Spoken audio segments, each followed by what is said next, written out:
Amigas e amigos, esta discussão sobre qual seria o nome mais adequado, o nome ideal da esquerda na sucessão presidencial de 2022 é uma oportunidade importante para a gente refletir um pouco sobre esse fenômeno, o que é a democracia, qual é, enfim, os mecanismos de organização de uma sociedade. Mas antes de prosseguir, eu sou Oswaldo Bertolino, este é o Outro Lado da Notícia. Bem-vindas, bem-vindos ao Outro Lado da Notícia, agora também no podcast, lá no Spotify e também no Castbox. Peço para você ir lá também, divulgar o meu podcast, prestigiar o podcast, né? Enfim, fazer aí a divulgação necessária. E aqui, neste canal no YouTube, eu peço para você dar o like, para você compartilhar, para você comentar, enfim, ajudar a divulgar o outro lado da notícia. Essa questão da liderança, é evidente que o líder é muito importante. O Lula falou isso na entrevista que ele deu recentemente ao portal UOL. Ele comentou essa questão de lideranças. Isso foi perguntado para ele, quer dizer, cadê as lideranças e tal, né, as gerações que forjaram lideranças e etc. E ele disse que liderança, né, você não forma a liderança em Harvard. Ele citou o caso aí o chefe aí da Ambev, que diz que está mandando, né, gente lá para Harvard para formar líderes empresariais e tal. Né. O neoliberalismo tem muito disso. Na verdade, forma-se tecnocratas, né, gente que é o dinheiro, né? Os empresários, de uma maneira geral, são medíocres. Eu falei recentemente aqui desse caso do Salim Matar, que é o secretário de privatizações do Bolsonaro, né, uma figura claramente limitada intelectualmente, que, enfim, basta ser bolsonarista para... pode-se dizer que tem aí um sinal de igualdade, né? É impossível ser bolsonarista, lavajatista e ter alguma intelectualidade mais desenvolvida. Mas a questão é que essa gente, como foi aí, historicamente, né, formada aí na corrupção, na bandalheira, esse clube privado que eu falo aqui sempre, né, o que é a elite brasileira, e eles formam, evidentemente, pega a juventude, tem o Instituto Liberal por aí, né, lá em Porto Alegre tinha, não sei como é que está isso hoje, que eles pegavam jovens e ficavam doutrinando, né, e também os mecanismos de mídia, o submundo aí das redes sociais, da internet, que formou os cachorros loucos, esse bando de gente doida que segue o mito, somos todos Sérgio Moro e tal, né? As pessoas se identificam com, falei aqui no vídeo passado do Tati Bitati, com esse linguajar infantilizado, imbecilizado, né? Eles imbecilizam as pessoas, né? Idiotizam as pessoas e põem idiotas para fazer a interface com esses imbecis. Fica mito, e é isso, né? Se identifica com os gritos do Bolsonaro, com o Fusca enguiçado lá, corrupção, ele não fala corrupção, isso é o marreco de Maringá, que é a minha cidade também, não tem só marreco lá não, viu? Aliás, eu fiz um artigo há alguns tempos aí contestando um professor universitário, está lá no meu site, outrodanoticia.com.br, né, falando de Maringá. Maringá conhece muito bem o Sérgio Moro, quem tem um mínimo de informação lá sabe, né, que ele é um malandro, né, o caso lá que eu sempre falo aqui, e etc. Mas os idiotas se identificam com isso. Da corrupção, se identifica com os quequequés, né? O quadrilheiro Deltan Dallagnol, como Lula chamou ele na entrevista que ele deu também no portal UOL, né? E a sua laia lá, Carlos Fernando Santos Lima, Robertson Pozobon, etc. Os imbecis idiotas também do anticomunismo, que eu sempre falo deles aqui, Hugo Studart, Fábio Panunzio, Euler de França Belém, Gustavo Marques, né? Aquela história do Hugo Studart. O Zão Amazonas diz que tem que ir para a guerrilha da Lagaia e tem que trazer a bandeira, a bandeira do comunismo. É um discurso anticomunista. Ou traz a bandeira ou desce os ossos para lá. Tá? Você vê que são imbecis e idiotas, e falam com imbecis e idiotas. É isso, né? Tem aí um sinal de igualdade. Então, a liderança, na verdade, como disse o Lula, surge do carisma, da empatia. Bolsonaro, por exemplo, só consegue ter carisma e empatia com o cachorro louco. O Sérgio Moro só consegue ter empatia também com cachorros loucos e corruptos, malandros, gente do submundo. Aí, a identificação é o mimetismo social. Vocês têm essa categoria, estou inventando agora. Mas há identificação com isso. O líder popular é outra coisa bem diferente. Aliás, tem um artigo aqui no jornal O Estado de São Paulo, que é deste Paulo Artung, que ele foi governador do estado do Espírito Santo. Deixa eu achar aqui o artigo dele, né, que ele fala dessa questão da liderança. Ele fala desse movimento aí, Renovar BR, tá aqui, achei. O título do artigo dele diz aqui: no fomento de novas lideranças, a chance do Brasil. E esse Renova BR, não tenho muito conhecimento do que seria isso, mas é claramente aí, a turma da grana, né? Vai formar. A ideia deles é pôr um tecnocrata para governar, porque o neoliberalismo ele é assim. Uma liderança política, com sagacidade política, com articulação política, jamais se daria bem no neoliberalismo. Eles põem lá gente da tecnocracia, né? Gente de Harvard. Fernando Henrique Cardoso, por exemplo, eu sempre comento aqui que no governo dele, né, o ministério dele era todo composto por economistas. Tinha economista até no Ministério do Trabalho, Paulo Paiva. Que é isso, transformar o governo em gestor do Estado como um comitê de administração do dinheiro, da bufunfa. O Paulo Guedes, por exemplo, que é um tecnocrata truculento, imbecil, é outro que consegue mimetizar, consegue, né, a interface com gente doida. Um mínimo de cognição vê que ele é um malandro, né, lá da escola de Chicago, de Wall Street, tá, o Lobão de Wall Street. Só o jeito dele falar, cheguei, lari, cheguei. É um paquito. Um sujeito devia ter vergonha, né, de se comportar como um paquito da Xuxa. Enfim, mas o que ele diz, né? Que ele fala assim, todo empolado e acelerado, né? É que nós reduzimos o déficit, vamos fazer economia disso aqui. Mais ou menos como aqui tem o personagem lá um programa de humor do SBT aí. Entendeu? Não entendi nada, porque é burro.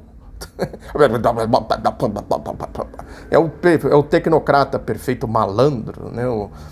Que enrola os outros na garganta, né?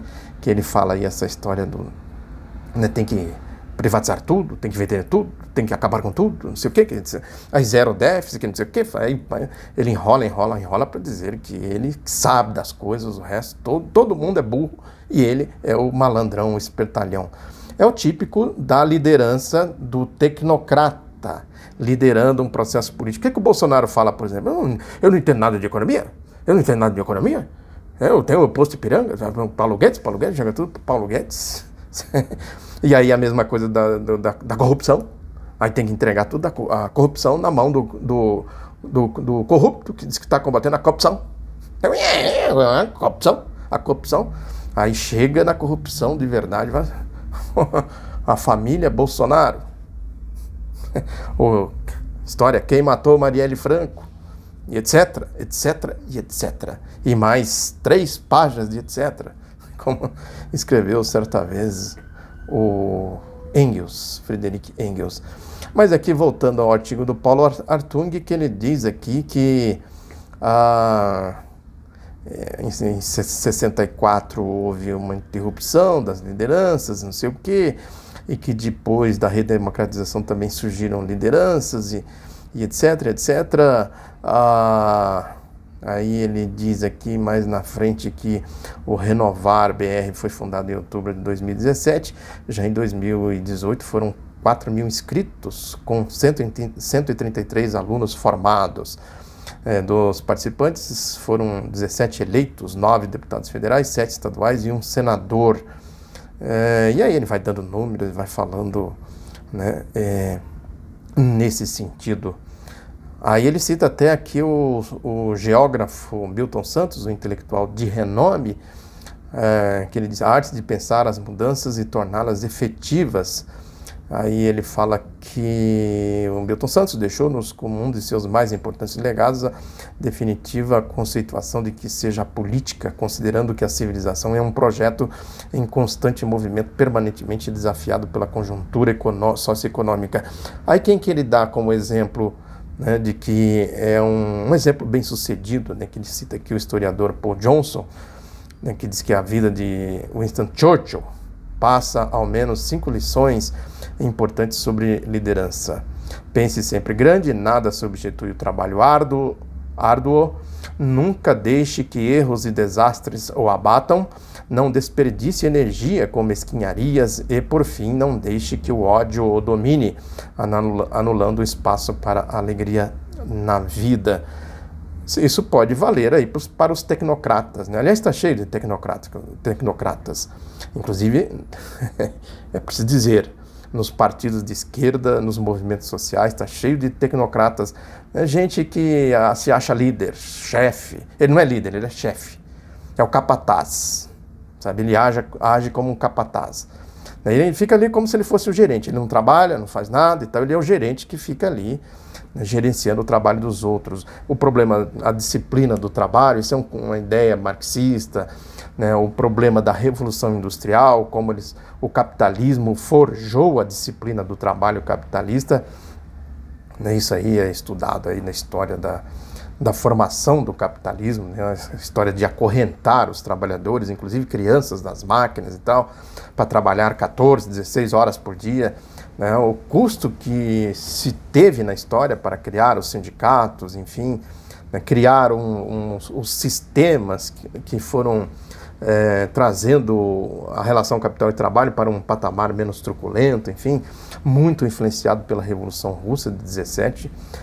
A Revolução Russa tem um papel fundamental. Eu falei aqui, né, que eu ajudei a organizar um livro sobre o centenário da Revolução Industrial, recomendo, tem na editora anitagaribaldi.com.br, né, a influência soviética em tudo isso, da Revolução Russa e tal, do socialismo. Ainda hoje tem muita influência do socialismo, não é à toa que eles ficam aí toda hora falando comunismo, né, os comunistas, agora petista também. É uma verdadeira fixação, porque se bobear, a coisa muda, né? A relação muda, a prevalência do capital sobre o trabalho passa a ser invertida, a prevalência do trabalho sobre o capital. O Winston Churchill não é referência para liderança, a não ser para os capitalistas. Basta ver o episódio, já falei aqui, da Índia, por exemplo, né? O papel que ele teve lá. Fala-se de Stalin, Mao Tse Tung e não sei o que e tal. Quantos, usando a mesma lógica dos anticomunistas, quantos o Winston Churchill matou lá na Índia? Então, e o Truman, quanto matou, né? E outros mais aí, né? Quantos líderes norte-americanos, e ingleses também, né? O Tony Blair, por exemplo, Margaret Thatcher, as guerras no Oriente Médio, etc, etc. Né? Quantos os que antecederam essa turma aí, quantos mataram na Coreia, no Vietnã, etc. A questão, portanto, de você ter uma liderança popular significa, sobretudo, você ter... Isso serve também para o varejo. Isso que eu falei aqui, o chefe, o capataz. A ideologia sempre move as pessoas. O capataz não tem ideologia, ele simplesmente é um tecnocrata, acha que ele foi posto lá para ser o fiscal como diz a juventude, daquela bagaça. E evidentemente que o capitalismo ganha muito nisso, porque manda para Harvard, manda para Sorbonne, manda sei lá para onde, né, como disse o Lula. Né? Agora, o trabalho, a disciplina do trabalho socialista é outra coisa, é a consciência qual é o papel do trabalho. Por que tem que ter trabalho, a mediação do homem com a natureza e tal, né? Vejam, a ideologia de que o trabalho tem que servir a um propósito humano é outra coisa. Essa é a diferença fundamental de socialismo e de capitalismo, consequentemente, da disciplina do trabalho socialista em relação à disciplina do trabalho capitalista. O trabalho socialista tem que ser consciente. É lógico que isso não é automático, isso passa... É necessário que os trabalhadores também se politizem, que os trabalhadores tenham ideologia.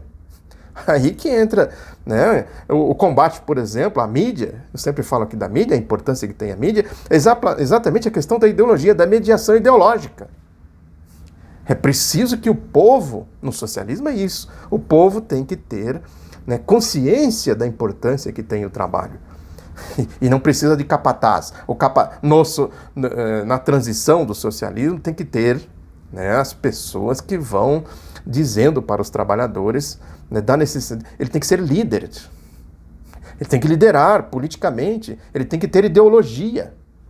Essa é a questão. Isso foi muito debatido no Partido Comunista da União Soviética, no Partido Comunista da China, em Cuba, no Vietnã, as experiências socialistas aí, né? Essa é uma questão muito debatida, muito, vamos dizer assim, estudada, né? Porque você tem que ter a ideia, por exemplo, do partido. Essa é uma questão fundamental. O partido ele tem que ser o mediador da ideologia. Por que os capitalistas não têm partido fazendo mediação da ideologia? Porque tem a mídia que faz isso. Ele é o partido da mídia, eu sempre digo aqui. E aí eles vão formando o quê? Qual é o sentido de se ter, por exemplo, eleições num país que tem o capitalismo assim como uma ditadura, como é o caso dos Estados Unidos, por exemplo. Lá tem 2 partidos, basicamente, tem outros, mas aquela história são 2 facções do partido, segundo o escritor Gore Vidal, 2 facções do Partido do Poder Econômico, né, e o poder econômico que vai moldando, a ideologia do poder econômico vai moldando o processo eleitoral, o processo político. Jamais um trabalhador, um líder trabalhador seria eleito nos Estados Unidos, um Lula, um Evo Morales, um Hugo Chávez, um Nicolás Maduro, né, e etc, etc. Jamais, né, um Néstor Kirchner, uma Cristina Kirchner, não tem essa possibilidade de se eleger, né, um líder trabalhista dos trabalhadores numa ditadura capitalista. Esse conceito de se ter liderança. Né, o partido, por que os partidos de esquerda, em geral, são mais consistentes? Porque tem ideologia e faz a mediação ideológica. Essa que é a questão. Aí, o partido, a partir da sua ideologia, ele vai dizer para o povo, ó, a disciplina do trabalho capitalista é assim, a disciplina no trabalho socialista é assado. Né? A mediação é diferente, a democracia, o conceito de democracia é diferente. Você tem que participar da atividade política do país, porque é importante a sua participação, e você tem que participar de maneira responsável. Não é simplesmente ter eleições, o conceito de democracia burguesa, né? Tem eleições aqui, tem eleições ali e tal, vai lá. Não é isso. O fato da pessoa votar, ela tem que ter a consciência de que ali ela está tomando uma decisão, né, fundamental. E aí é a ideologia que vai determinar isso. Portanto, o que se debate acima de tudo nessa questão aí da eleição é exatamente uma tentativa de não dar a importância devida para a questão ideológica por razões óbvias. E a esquerda, às vezes, também, setores da esquerda se envolvem nisso, fica discutindo o nome e esquece dessa questão da ideologia. Um outro exemplo disso, aí essa campanha contra o filme da Petra Costa. Eles estão fazendo campanha, a direita fazendo uma campanha, né, virulenta. Teve o caso do Pedro Bial, da Globo, atacando a Petra Costa, o secretário lá, o corrupto lá do Jair Bolsonaro, da Secretaria de Comunicação, com a anuência, evidentemente, do governo, atacando também a Petra Costa. Isso tudo, vejam bem, ideologia, luta de classes. É preferível que ganhe outro do que ganhe um filme brasileiro que mostra, né, com dureza, com transparência, melhor dizendo, né, também com dureza, né, o que significa essa ditadura. Vejam, eu sempre falo aqui isso, é importante se ter essas referências. O Lula, depois de 8 anos de governo, saiu lá com 87% de bom, não sei o quê, né, 10% bom e ótimo, 10% de regular, Sobrou 3% lá que achava ruim, péssimo. A Dilma, antes da deflagração da Marcha dos Cachorros Loucos, antes de surgir a quadrilha organizada da Lava Jato, a popularidade dela era altíssima, né? Se beirava também aí, sei lá, 70%, 60%, 80%, alguma coisa, não me recordo. Mas era muito alta. E aí foi preciso criar uma quadrilha organizada para conduzir o processo golpista e, consequentemente, fazer a reviravolta a partir, né, da situação que se criou com o golpe do impeachment de 2016. Portanto, a questão é muito mais profunda do que ficar se discutindo se é Flávio Dino, se é Lula, se é Chapaís, se é Haddad, se é Manuela, coisa do tipo. Né?